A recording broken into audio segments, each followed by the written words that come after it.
성경 통독 87일 차입니다. 출애굽기 39장, 요한복음 18장, 잠언 15장, 빌립보서 2장입니다. 출애굽기 39장. 그들은 여호와께서 모세에게 명령하신 대로 정색, 자색, 홍색 실로 성소에서 섬길 때 입을 정교한 옷을 만들고 또 아론을 위해 거룩한 옷을 만들었더라.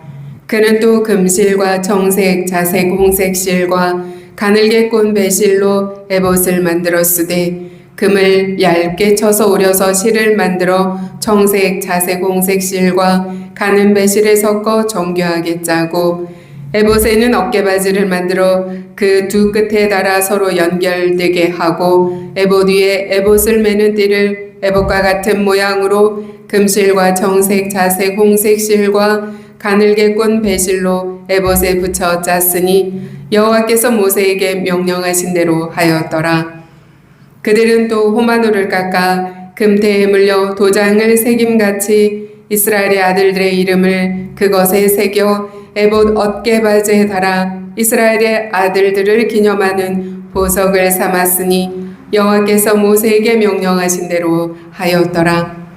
그가 또 흉패를 정교하게 짜되 에봇과 같은 모양으로 금실과 정색, 자색, 홍색 실과 가늘게 꼰 배실로 하였으니 그것의 길이가 한 뼘, 너비가 한 뼘으로 네모가 반듯하고 두 겹이며 그것에 네 줄 보석을 물렸으니 곧 홍보석, 황옥, 녹주옥이 첫 줄이요 둘째 줄은 성류석, 남보석, 홍마노요 셋째 줄은 호박, 백마노, 자수정이요 넷째 줄은 녹보석, 호마노, 벽옥이라. 다 금태에 물렸으니 이 보석들은 이스라엘의 아들들의 이름 곧 그들의 이름대로 12이라.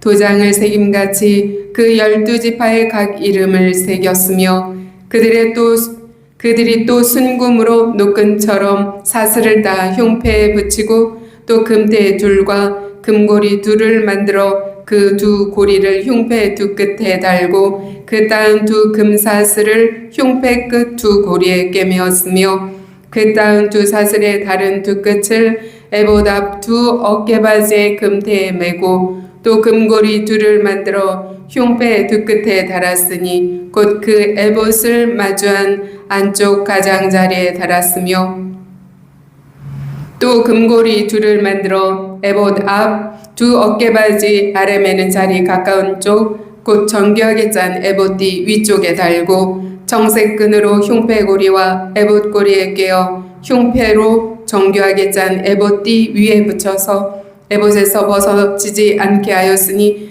여호와께서 모세에게 명령하신 대로 하였더라. 그가 에봇 받침 긴 옷을 전부 청색으로 짜서 만들되 그 옷의 두 어깨 사이에 구멍을 내고 갑옷깃같이 그 구멍 주위에 깃을 짜서 찢어지지 않게 하고 정색, 자색, 홍색 실과 가는 배실로 그 옷 가장자리에 성류를 수놓고 순금으로 방울을 만들어 그 옷 가장자리로 돌아가며 성류 사이사이에 달되 방울과 성류를 서로 간격을 두고 번갈아 그 옷 가장자리로 돌아가며 달았으니 여호와께서 모세에게 명령하신 대로 하였더라. 그들이 또 직조한 가는 배로 아론과 그의 아들들을 위하여 속옷을 짓고 세마포로 두건을 짓고 세마포로 빛난 관을 만들고 가는 배실로 짜서 세마포 속바지들을 만들고 가는 배실과 정색, 자색, 홍색 실로 수노와 띠를 만들었으니 여호와께서 모세에게 명령하신 대로 하였더라. 그들이 또 순금으로 거룩한 패를 만들고 도장을 새김같이 그 위에 여호와께 성결이라 새기고 그 패를 정색 끈으로 관 전면에 달았으니 여호와께서 모세에게 명령하신 대로 하였더라. 이스라엘 자손이 이와 같이 성막 곧 회막의 모든 역사를 마치되 여호와께서 모세에게 명령하신 대로 다 행하고 그들이 성막을 모세에게로 가져왔으니 곧 막과 그 모든 기구와 그 갈고리들과 그 널판들과 그 띠들과 그 기둥들과 그 받침들과 붉은 물을 들인 순양의 가죽 덮개와 해달의 가죽 덮개와 가리는 휘장과 증거개와 그 채들과 속죄소와 상과 그 모든 기구와 진설병과 순금 등잔대와 그 잔 곧 버려놓는 등잔대와 그 모든 기구와 등유와 금제단과 관유와 향기로운 향과 장막 휘장문과 놋제단과 그 놋그물과 그 채들과 그 모든 기구와 물두멍과 그 받침과 뜰의 포장들과 그 기둥들과 그 받침들과 뜰문의 휘장과 그 줄들과 그 말뚝들과 성막 곧 회막에서 사용할 모든 기구와 성소에서 섬기기 위한 정교한 옷, 곧 제사 직분을 행할 때에 입는 제사장 아론의 거룩한 옷과 그의 아들들의 옷이라. 여호와께서 모세에게 명령하신 대로 이스라엘 자손이 모든 역사를 마침에 모세가 그 마친 모든 것을 본즉 여호와께서 명령하신 대로 되었으므로 모세가 그들에게 축복하였더라.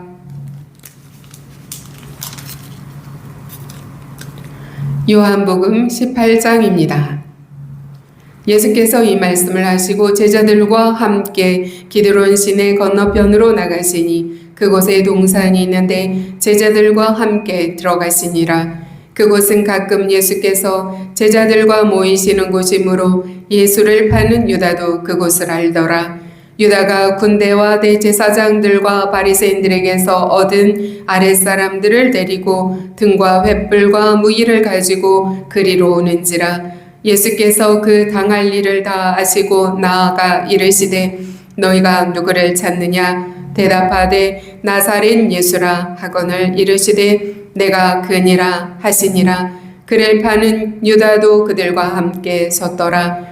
예수께서 그들에게 내가 그니라 하실 때에 그들이 물러가서 땅에 엎드러지는지라. 이에 다시 누구를 찾느냐고 물으신데 그들이 말하되 나사렛 예수라 하거늘 예수께서 대답하시되 너희에게 내가 그니라 하였으니 나를 찾거든 이 사람들이 가는 것은 용납하라 하시니 이는 아버지께서 내게 주신 자 중에서 하나도 잃지 아니하였사옵나이다 하신 말씀을 응하게 하려 함이로라. 이에 시몬 베드로가 칼을 가졌는데 그것을 빼어 대제사장의 종을 쳐서 오른편 귀를 베어버리니 그 종의 이름은 말고라. 예수께서 베드로더러 이르시되 칼을 칼집에 꽂으라. 아버지께서 주신 잔을 내가 마시지 아니하겠느냐 하시니라. 이에 군대와 천부장과 유대인의 아랫사람들이 예수를 잡아 결박하여 먼저 안나스에게 끌고 가니 안나스는 그 해의 대제사장이 가야바의 장인이라.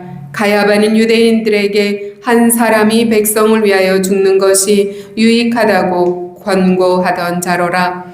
시몬 베드로와 또 다른 제자 한 사람이 예수를 따르니 이 제자는 대제사장과 아는 사람이라. 예수와 함께 대제사장의 집들에 들어가고 베드로는 문 밖에 서 있는지라. 대제사장을 아는 그 다른 제자가 나가서 문지키는 여자에게 말하여 베드로를 데리고 들어오니 문지키는 여종이 베드로에게 말하되 너도 이 사람의 제자 중 하나가 아니냐 하니 그가 말하되 나는 아니라 하고 그때가 추운 고로 종과 아랫사람들이 불을 피우고 서서 쬐니 베드로도 함께 서서 쬐더라. 대제사장이 예수에게 그의 제자들과 그의 교훈에 대하여 물으니 예수께서 대답하시되 내가 드러내놓고 세상에 말하였노라. 모든 유대인들이 모이는 회당과 성전에서 항상 가르쳤고 은밀하게는 아무것도 말하지 아니하였거늘 어찌하여 내게 묻느냐. 내가 무슨 말을 하였는지 들은 자들에게 물어보라. 그들이 내가 하던 말을 아느니라. 이 말씀을 하심에 곁에 섰던 아랫사람 하나가 손으로 예수를 쳐 이르되 내가 대제사장에게 이같이 대답하느냐 하니 예수께서 대답하시되 내가 말을 잘못하였으면 그 잘못한 것을 증언하라. 바른 말을 하였으면 내가 어찌하여 나를 치느냐 하시더라. 안나스가 예수를 결박한 그대로 대제사장 가야바에게 보내니라. 시몬 베드로가 서서 불을 쬐더니 사람들이 묻되 너도 그 제자 중 하나가 아니냐? 베드로가 부인하여 이르되 나는 아니라 하니 대제사장의 종 하나는 베드로에게 귀를 잘린 사람의 친척이라 이르되 내가 그 사람과 함께 동산에 있는 것을 내가 보지 아니하였느냐? 이에 베드로가 또 부인하니 곧 닭이 울더라. 그들이 예수를 가야바에게서 관정으로 끌고 가니 새벽이라. 그들은 더럽힘을 받지 아니하고 유월절 잔치를 먹고자 하여 관정에 들어가지 아니하더라. 그러므로 빌라도가 밖으로 나가서 그들에게 말하되 너희가 무슨 일로 이 사람을 고발하느냐? 대답하여 이르되 이 사람이 행악자가 아니었더라면 우리가 당신에게 넘기지 아니하였겠나이다. 빌라도가 이르되 너희가 그를 데려다가 너희 법대로 재판하라.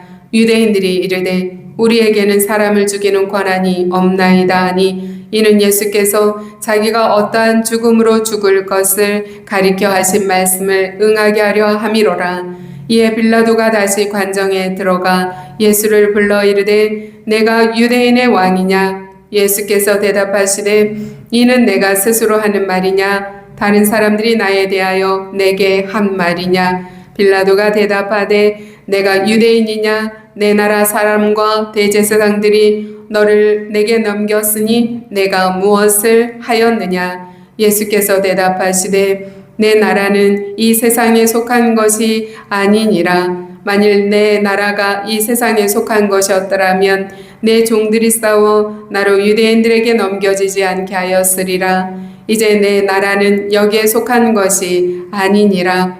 빌라도가 이르되 그러면 내가 왕이 아니냐? 예수께서 대답하시되 내 말과 같이 내가 왕이니라. 내가 이를 위하여 태어났으며 이를 위하여 세상에 왔나니 곧 진리에 대하여 증언하려 함이로라. 무릇 진리에 속한 자는 내 음성을 듣느니라 하신대 빌라도가 이르되 진리가 무엇이냐 하더라. 이 말을 하고 다시 유대인들에게 나가서 이르되 나는 그에게서 아무 죄도 찾지 못하였노라. 유월절이면 내가 너희에게 한 사람을 놓아주는 전례가 있으니 그러면 너희는 내가 유대인의 왕을 너희에게 놓아주기를 원하느냐 하니 그들이 또 소리질러 이르되 이 사람이 아니라 바라바라 하니 바라바는 강도였더라. 잠언 15장입니다. 유순한 대답은 분노를 쉬게 하여도 과격한 말은 노를 격동하느니라. 지혜 있는 자의 혀는 지식을 선히 베풀고 미련한 자의 입은 미련한 것을 쏟느니라. 여호와의 눈은 어디서든지 악인과 선인을 감찰하시느니라. 온순한 혀는 곧 생명나무이지만 패역한 혀는 마음을 상하게 하느니라.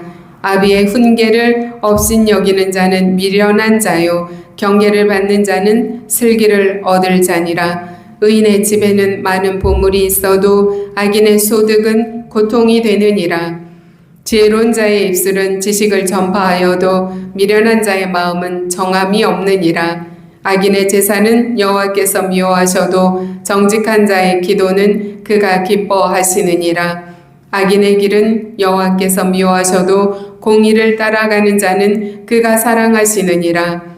도를 배반하는 자는 엄한 징계를 받을 것이요 견책을 싫어하는 자는 죽을 것이니라. 스올과 아바돈도 여호와의 앞에 드러나거든 하물며 사람의 마음 이리요. 거만한 자는 견책받기를 좋아하지 아니하며 지혜 있는 자에게로 가지도 아니하느니라. 마음의 즐거움은 얼굴을 빛나게 하여도 마음의 근심은 심령을 상하게 하느니라. 명철한 자의 마음은 지식을 요구하고 미련한 자의 입은 미련한 것을 즐기느니라. 고난받는 자는 그날이 다 험악하나 마음이 즐거운 자는 항상 잔치하느니라. 가산이 적어도 여호와를 경외하는 것이 크게 부하고 번뇌하는 것보다 나으니라. 채소를 먹으며 서로 사랑하는 것이 살진 소를 먹으며 서로 미워하는 것보다 나으니라. 분을 쉽게 내는 자는 다툼을 일으켜도 노하기를 더디하는 자는 시비를 그치게 하느니라. 게으른 자의 길은 가시 울타리 같으나 정직한 자의 길은 대로니라. 지혜로운 아들은 아비를 즐겁게 하여도 미련한 자는 어미를 업신 여기느니라. 무지한 자는 미련한 것을 즐겨 하여도 명철한 자는 그 길로 그 길을 바르게 하느니라. 은혼이 없으면 경영이 무너지고 지략이 많으면 경영이 성립하느니라. 사람은 그 입의 대답으로 말미암아 기쁨을 얻나니 때에 맞는 말이 얼마나 아름다운고. 지혜로운 자는 위로 향한 생명길로 말미암음으로 그 아래에 있는 수호를 떠나게 되느니라. 여호와는 교만한 자의 집을 허시며 과부의 지게를 정하시느니라. 악한 꾀는 여호와께서 미워하시나 선한 말은 정결하니라. 이익을 탐하는 자는 자기 집을 해롭게 하나 뇌물을 싫어하는 자는 살게 되느니라. 의인의 마음은 대답할 말을 깊이 생각하여도 악인의 입은 악을 쏟느니라. 여호와는 악인을 멀리하시고 의인의 기도를 들으시느니라. 눈이 밝은 것은 마음을 기쁘게 하고 좋은 기별은 뼈를 윤택하게 하느니라. 생명의 경계를 듣는 귀는 지혜로운 자 가운데 있느니라. 훈계받기를 싫어하는 자는 자기의 영혼을 경히 여김이라. 견책을 달게 받는 자는 지식을 얻느니라. 여호와를 경외하는 것은 지혜의 훈계라. 겸손은 존귀의 길잡이니라. 빌립보서 2장입니다. 그러므로 그리스도 안에 무슨 권면이나 사랑에 무슨 위로나 성령의 무슨 교제나 긍휼이나 자비가 있거든 마음을 같이하여 같은 사랑을 가지고 뜻을 합하며 한 마음을 품어 아무 일에든지 다툼이나 허용으로 하지 말고 오직 겸손한 마음으로 각각 자기보다 남을 낮게 여기고 각각 자기 일을 돌볼 뿐더러 또한 각각 다른 사람들의 일을 돌보아 나의 기쁨을 충만하게 하라.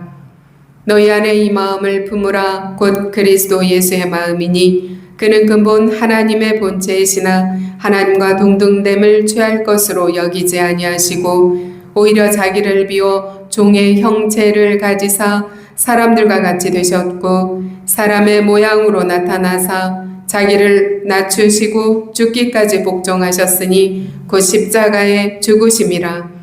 이러므로 하나님이 그를 지극히 높여 모든 이름 위에 뛰어난 이름을 주사 하늘에 있는 자들과 땅에 있는 자들과 땅 아래에 있는 자들로 모든 무릎을 예수의 이름에 꿇게 하시고 모든 입으로 예수 그리스도를 주라 시인하여 하나님 아버지께 영광을 돌리게 하셨느니라. 그러므로 나의 사랑하는 자들아 너희가 나 있을 때뿐 아니라 더욱 지금 나 없을 때에도 항상 복종하여 두렵고 떨림으로 너희 구원을 이루라. 너희 안에서 행하시는 일은 하나님이시니 자기의 기쁘신 뜻을 위하여 너희에게 소원을 두고 행하게 하시나니 모든 일을 원망과 시비가 없이 하라. 이는 너희가 흠이 없고 순전하여 어그러지고 거스리는 세대 가운데서 하나님의 흠없는 자녀로 세상에서 그들 가운데 빛들로 나타내며 생명의 말씀을 밝혀 나의 다름질이 헛되지 아니하고 수고도 헛되지 아니하므로 그리스도의 날에 내가 자랑할 것이 있게 하려 함이라. 만일 너희 믿음의 재물과 섬김 위에 내가 나를 전제로 드릴지라도 나는 기뻐하고 너희 무리와 함께 기뻐하리니 이와 같이 너희도 기뻐하고 나와 함께 기뻐하라. 내가 디모데를 속히 너희에게 보내기를 주 안에서 바람은 너희의 사정을 알므로 안위를 받으려 함이니 이는 뜻을 같이하여 너희 사정을 진실히 생각할 자가 이밖에 내게 없음이라. 그들이 다 자기 일을 구하고 그리스도 예수의 일을 구하지 아니하되 디모데의 연단을 너희가 아나니 자식이 아버지에게 함같이 나와 함께 복음을 위하여 수고하였느니라. 그러므로 내가 내 일이 어떻게 될지를 보아서 곧 이 사람을 보내기를 바라고 나도 속히 가게 될 것을 주 안에서 확신하노라. 그러나 에바브로디도를 너희에게 보내는 것이 필요한 줄로 생각하노니 그는 나의 형제요 함께 수고하고 함께 군사된 자요 너희 사자로 내가 쓸 것을 돕는 자라. 그가 너희 무리를 간절히 사모하고 자기가 병든 것을 너희가 들은 줄을 알고 심히 근심한지라.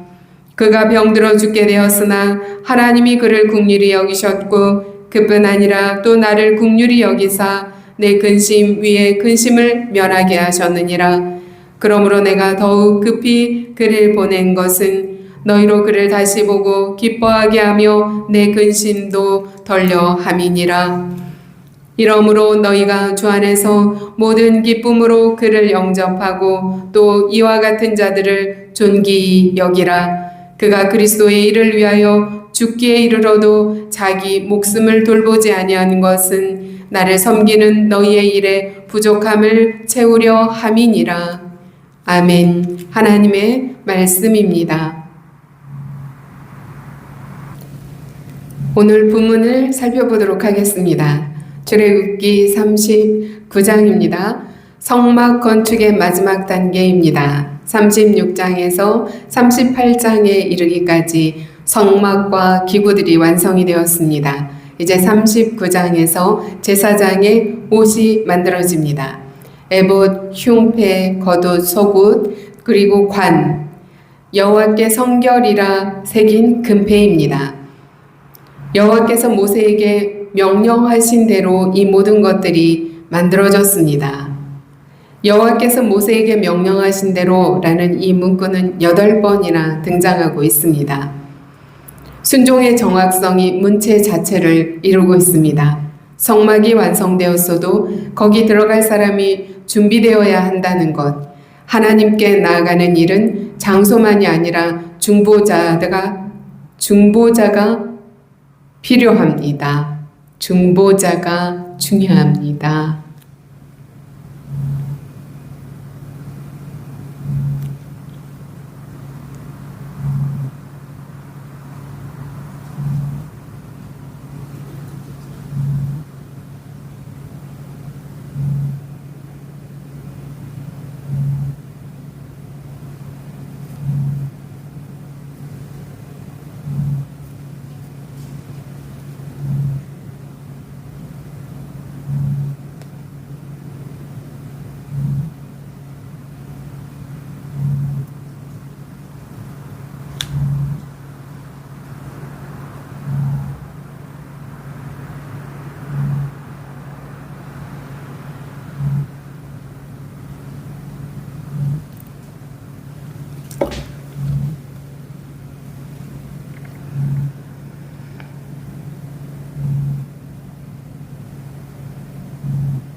오늘 말씀을 간략하게 살펴보면 출애굽기 39장은 성막 건축의 마지막 단계입니다. 36장에서 38장까지는 성막과 기구들이 만들어졌고 39장에서는 제사장의 옷이 만들어집니다. 에봇과 흉패, 겉옷과 속옷, 관, 그리고 여호와께 성결이라 새긴 금패입니다. 여호와께서 모세에게 명령하신 대로라는 문구가 8번이나 등장하고 있습니다. 하나님께서 명령하신 대로 정확하게 순종했다는 것을 이번 장에서 확인하게 됩니다. 성막이 완성되었어도 거기에 들어갈 사람도 또한 준비되어야 했습니다. 하나님께 나아가는 일은 장소의 준비만이 아니라 그곳에 들어가는 중보자도 준비되어야 했습니다. 잠언 15장입니다. 솔로몬의 잠언 모음집에 속하고 있습니다. 말과 마음과 예배와 겸손의 주제가 집중적으로 다루어지고 있습니다. 혀와 마음에 관한 잠언이 가장 밀집된 장이 15장입니다. 유선한 대답으로 시작해서 겸손은 존귀의 앞잡이니라 33절로 마치고 있습니다. 요한복음 18장입니다. 고별 강화와 대제사장적 기도가 끝나고 순환 기사가 시작됩니다. 요한복음의 순환 기사는 예수님을 끌려가는 희생자가 아니라 주도하시는 왕으로 그리고 있습니다. 예수께서 그 당할 일을 다 아시고 나아가 18장 4절의 이 표현은 주도하시는 왕으로 나아가는 예수님의 모습을 보여주고 있습니다. 빌립보서 2장은 주 60년대 초 옥중에서 사도 바울이 기록했습니다. 빌립보 교회 안에 다툼과 허영의 기미가 있었던 것으로 보입니다.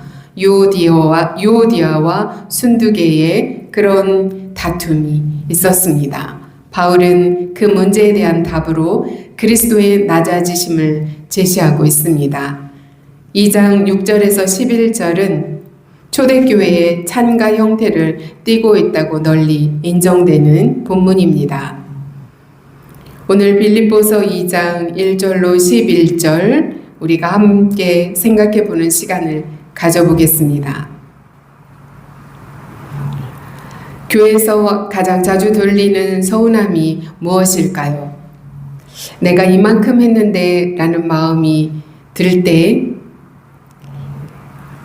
오랫동안 묵묵히 섬겼고 아무도 보지 않는 새벽에 나와서 교회의 일들을 돌봤고 그런데 나중에 온 사람이 앞자리에 앉고 감사 인사는 다른 사람이 받고 이러할 때 그때 마음 깊은 곳에 내가 지금까지 이만큼 했는데 라는 마음이 올라올 때가 있습니다. 이 마음은 죄가 아닙니다. 그렇게까지 말하고 싶지 않습니다. 이것은 사람에게 자연스럽게 올라오는 마음이지요. 이런 마음은 누구에게나 있을 것입니다. 문제는 그 다음입니다. 이 마음은 오래 가만히 있지 않습니다. 반드시 말이 되어서 나오게 되는데 유순한 대답은 분노를 쉬게 하여도 과격한 말은 노를 격동한다고 잠언 15장 1절에서 말씀하고 있습니다. 교회의 갈등은 대개 그 사안 때문에 시작되지만 말투 때문에 같은 내용도 어떻게 말하느냐에 따라 관계가 살기도 하고 죽기도 하는 여러 문제들이 발생합니다. 그렇다면 우리는 어떻게 해야 할까요? 너희 안에 이 마음을 품으라 곧 그리스도 예수의 마음이니 빌립보서 2장 5절에서 놀라운 답을 주고 있습니다. 내 말투를 고쳐서 마음이 바뀌는 것이 아닙니다. 한 분의 마음을 품을 때 말투가 바뀐다는 것입니다. 그 마음은 바로 그리스도 예수의 마음입니다. 마음을 같이 하여 같은 사랑을 가지고 뜻을 합하며 한 마음을 품어 나의 기쁨을 충만하게 하라. 아무 일에든지 다툼이나 허용으로 하지 말고 오직 겸손한 마음으로 각각 자기보다 남을 낮게 여기라. 2절 3절에서 말씀하십니다. 어제 우리가 요한복음 17장에서 예수께서 그들도 다 하나가 되게 해달라고 대제사장적 기도를 하신 것을 기억하시지요? 오늘 본문은 그 하나됨이 어떻게 이루어지는가를 말하고 있습니다. 그 답은 겸손함입니다. 3절이 먼저 무엇을 금하고 있습니까? 다툼이나 허영을 금하고 있습니다. 다툼은 왜 생길까요? 대개 인정받고 싶어서입니다. 허영이 무엇입니까? 실제보다 크게 보이고 싶은 마음입니다. 결국 두 마음은 한 뿌리에서 나옵니다. 교회 안의 갈등의 뿌리는 나를 알아주지 않는다는 마음에서 나옵니다.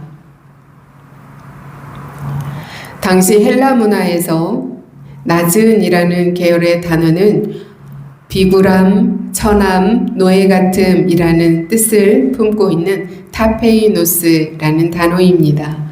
당당하지 못한 사람을 가리키는 말이었어요. 그런데 신약 성경이 이 단어를 가져다가 최고의 덕으로 바꾸어 놓았습니다.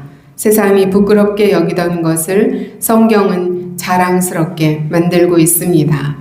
어떻게 그럴 수 있었겠습니까? 하나님의 아들이 친히 그 자리로 내려가셨기 때문입니다. 사람이 만든 덕목이 아닙니다. 예수 그리스도께서 그 자리에 살아내신 그 자리에 있었기 때문에 겸손이라는 그 단어가 가진 그 의미가 달라진 것입니다. 겸손은 자기 비하가 아닙니다. 겸손은 나는 형편없습니다. 이렇게 자신을 깎아내리는 것이 아닙니다. 3절을 보면 각각 자기보다 남을 낮게 여기라 합니다. 이것이 바로 겸손입니다. 여호와를 경외하는 것은 지혜의 훈계라. 겸손은 존귀의 앞잡이니라 잠언 15장 33절에서 말씀하고 있습니다. 앞잡이라는 말은 앞서간다는 뜻입니다. 곧 겸손이 존귀보다 먼저 앞서간다는 것입니다. 순서가 정해져 있습니다. 그런데 우리는 자꾸 그 순서를 바꾸려고 합니다. 먼저 인정받고 자리도 얻고 그 다음에 겸손한 자리에 가겠다 합니다.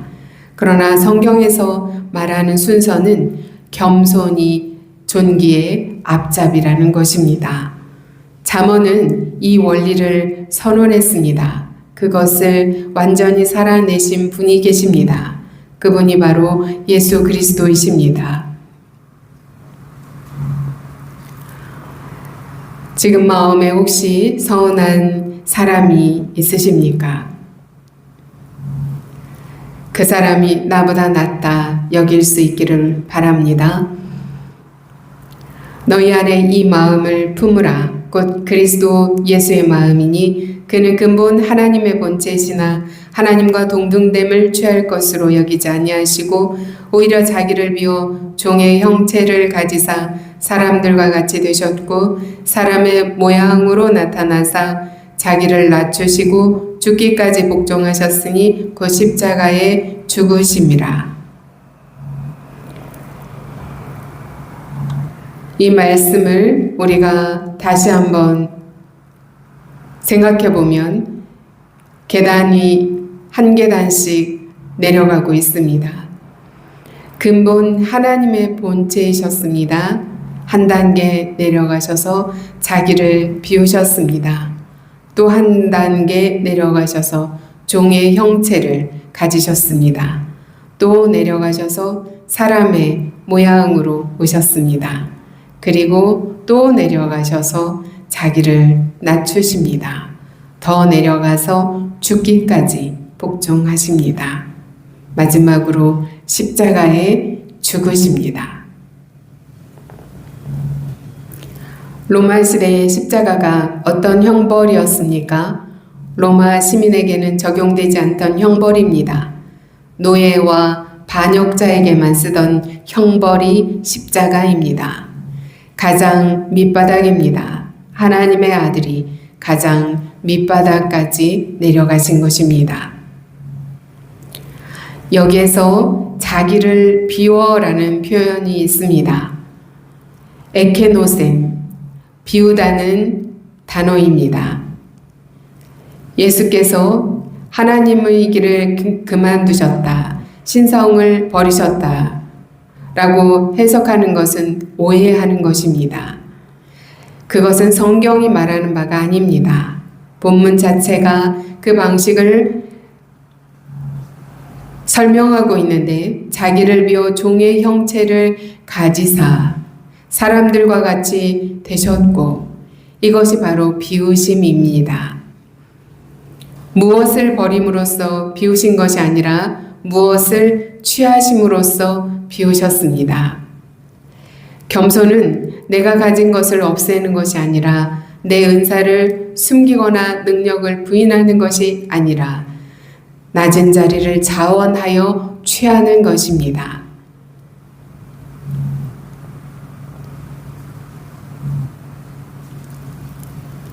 출애굽기 39장을 보면 대제사장의 옷이 나오고 있습니다. 에봇, 흉패, 겉옷, 관, 금실과 청색, 자색, 홍색 실로 짠 그 시대 최고의 옷입니다. 그들이 또 순금으로 거룩한 패를 만들고 도장을 새김같이 그 위에 여호와께 성결이라 기록했다. 39장 30절에서 말씀합니다. 이 금패가 어디에 붙었습니까? 대제사장의 이마입니다. 가장 잘 보이는 자리입니다. 사람들이 아론을 볼 때 가장 먼저 보는 것이 여호와께 성결입니다. 그런데 그것이 아론이 훌륭해서 그런 복장을 하게 되었을까요? 아론은 금송아지를 만든 사람입니다. 그의 이마에 성결이 있었던 것은 그가 거룩해서가 아닙니다. 거룩하게 구별되었기 때문입니다. 출애굽기 28장 38절은 백성의 죄책을 담당하기 위함이라 말씀합니다. 대제사장은 12지파의 이름을 어깨에 있는 호마노에 새겨지고 가슴에 흉패에 새겨지고 성소에 들어갔습니다. 어깨는 짊어짐이고 가슴은 사랑입니다. 중보자는 백성을 어깨에 지고 가슴에 품고 하나님 앞에 섰던 것입니다. 그런데 참 대제사장은 누구십니까? 예수 그리스도이십니다. 그분은 아론이 입었던 화려한 옷을 입지 않으셨습니다. 오히려 그분이 입고 있던 옷마저 벗기우셨습니다. 아론은 영광의 옷을 입고 성소에 들어갔습니다. 그러나 참 대제사장이신 예수님은 어떻게 되셨습니까? 이에 군대와 천부장과 유대인의 아랫사람들이 예수를 잡아 결박했다고 요한복음 18장 12절에서 말씀합니다. 예수께서 결박당하셨습니다. 19장에 가면 옷이 벗겨지고 병사들이 그 옷을 나누어 가집니다. 아론은 옷을 입었고 예수님은 옷을 벗기우셨습니다. 아론은 이마에 금패를 달았습니다. 예수께서는 이마에 가시관을 쓰셨습니다. 아론은 백성의 이름을 가슴에 지고 들어갔고 예수께서는 백성의 죄를 몸에 지고 십자가로 가셨습니다. 그가 구원의 옷을 내게 입히시며 공의의 겉옷을 내게 더하심이 이사야 61장 10절 말씀입니다. 예수께서 벗으셨기에 우리는 입을 수 있었습니다. 공의의 겉옷을 예수 그리스도로 말미암아 입게 된 것입니다. 요한복음 18장 11절은 칼을 칼집에 꽂으라 아버지께서 주신 잔을 내가 마시지 아니하겠느냐 말씀하십니다. 베드로가 칼을 빼어 말고의 귀를 벨 때 예수께서 하신 말씀이십니다. 여기서 잔이라는 말이 무엇을 뜻합니까? 여기에서 이 잔은 종종 하나님의 진노를 상징합니다. 이사야 51장, 예레미야 25장, 에스겔 23장이 모두 그렇게 쓰고 있습니다. 곧 예수님이 마시겠다고 하신 것은 단순한 고난의 잔이 아니라 심판의 잔인 것입니다. 그 잔은 원래 죄인이 마셔야 했습니다. 우리입니다. 그런데 예수께서 마신 것입니다. 이것을 자발적으로 받으셨습니다. 아버지께서 주신 잔을 내가 마시지 아니하겠느냐 순종하셨습니다. 끌려가신 것이 아니라 주도적으로 예수께서 순종의 길을 가신 것입니다.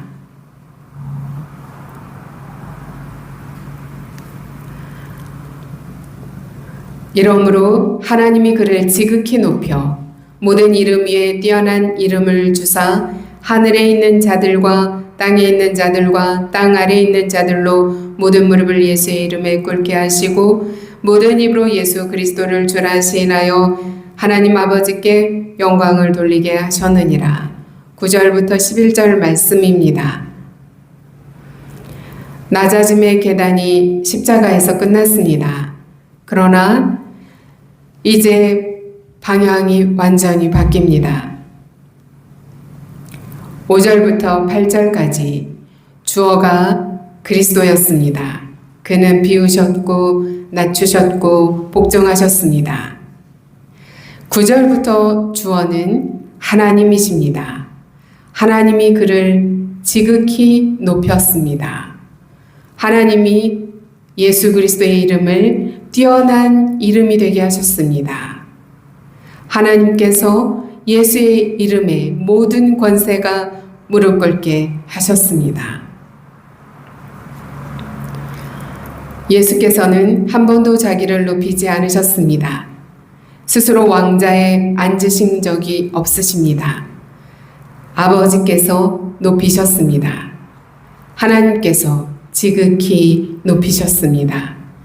지극히라는 단어는 비할 데 없이 높였다는 뜻입니다. 계단이 7개 내려갔던 것을 기억하십니까? 그런데 올라올 때는 한 번에 올라오셨습니다. 하나님께서 예수 그리스도를 높이셨습니다. 이사야에서 하나님은 이렇게 말씀하십니다. 내게 모든 무릎이 꿇겠고 모든 혀가 맹세하리라. 이사야에서 이 말씀은 오직 여호와 하나님께만 해당되는 말씀이었습니다. 그런데 바울이 그것을 예수 그리스도께 적용하고 있습니다. 신약에서 가장 강력한 신성 선언 중 하나입니다. 예수 그리스도는 여호와 하나님이십니다. 10절은 모든 무릎이 꿇을 것이라 말합니다. 모든 무릎이 예수 그리스도의 이름 앞에 꿇게 된다는 것입니다. 하늘과 땅과 땅 아래에 있는 모든 존재가 예수 그리스도의 이름 앞에 무릎을 꿇게 된 것입니다. 18장에서 빌라도가 예수께 질문했습니다. 진리가 무엇이냐? 38절입니다. 빌라도는 진리 앞에 서 있었습니다. 참 진리이신 분이 눈앞에 계셨습니다. 그런데 그는 알아보지 못했습니다. 그리고 손을 씻고 돌아섰습니다. 우리는 참 진리이신 예수 그리스도 앞에 무릎을 꿇을 수 있는 믿음의 권속들이 되기를 원합니다. 두렵고 떨림으로 너희 구원을 이루라. 너희 안에서 행하시는 일은 하나님이시니 자기의 기쁘신 뜻을 위하여 너희에게 소원을 두고 행하게 하시나니. 빌보서 2장 12절 13절 말씀입니다. 우리의 책임과 하나님의 역사가 대립하지 않습니다. 모든 일을 원망과 시비가 없이 하라. 그리스도의 마음을 품은 사람의 모습입니다. 원망하지 않고 시비를 걸지 않는 것입니다. 너희가 이루라 하십니다. 그리고 행하시는 이는 하나님이시라 하십니다. 우리의 책임과 하나님의 역사가 함께하고 있습니다. 사랑하는 성도 여러분, 출애굽기 39장에서 대제사장은 영광의 옷을 입고 이마에 여호와께 성결이라 두르고 백성의 이름을 어깨와 가슴에 지고 하나님 앞에 섰습니다. 잠언 15장은 겸손은 존귀의 앞잡이라고 선언했습니다. 그러나 그 원리를 온전히 살아낸 사람은 없습니다. 요한복음 18장에서 참 대제사장이신 예수님은 결박당하셨습니다. 옷을 입으신 것이 아니라 벗기우셨습니다. 아버지께서 주신 잔을 마시겠다고 하셨습니다. 빌보서 2장은 그 모든 것을 이렇게 노래하고 있습니다. 자기를 비워 종의 형체를 가지사 죽기까지 복종하셨으니 곧 십자가에 죽으심이라. 이러므로 하나님이 그를 지극히 높이셨다 말씀하십니다. 예수께서 벗으셨기에 우리가 의의 옷을 입은 것입니다. 예수께서 낮아지셨기에 우리가 세움을 받은 것입니다. 예수께서 진노의 잔을 마셨기에 우리가 생명을 얻게 된 것입니다. 오늘 여러분 중에 내가 이만큼 했는데 이런 마음으로 힘이 드신 분이 계십니까? 그 마음을 십자가 앞에 가져오시기 바랍니다. 우리 주님은 훨씬 더 많이